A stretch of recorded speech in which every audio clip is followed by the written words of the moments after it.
Второ соборно послание на светиот апостол Јован Богослов. До една жена што верува и до нејзините деца, нека останат во вистината во која одат. Глава 1. Од старешината до избраната Господја и незините чеда, кои вистински ги сакам, и не само јас, туку и сите што ја познаа вистината. Поради вистината која пребива во нас и ќе биде со нас секогаш. Да биде со вас благодатта, милоста, мирот од Бога Отецот и од Господа Исуса Христа, Синот на Отецот, во вистина и љубов. Многу се зарадував од чедата твои ги најдов како одат во вистина, онака како што добивме заповед од Отецот.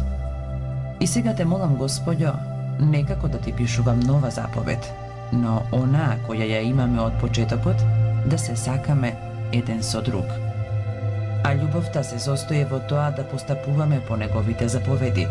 Тоа е заповедта што ја чувте во почетокот, за да постапувате според неа. Бидејќи во светот влегоа мнозина измамници кои не исповедаат дека Исус Христос дошол во плод, таков човек е измамник, антихрист.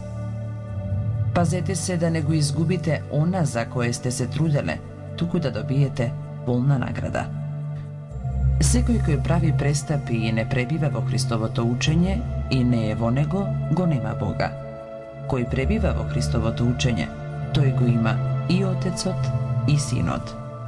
Кој доаѓа при вас и не го носи тоа учење, него не го примајте во вашиот дом и не поздравувајте го, зашто кој го поздравува, учествува во неговите лоши дела. Вистина, имав многу да ви пишувам, но не сакав на книга и со мастило, оти се надевам дека ќе дојдам при вас и од устата да ви зборувам, та радоста ваша да ви биде полна. Те поздравуваат чедата на избраната твоја сестра. Амин.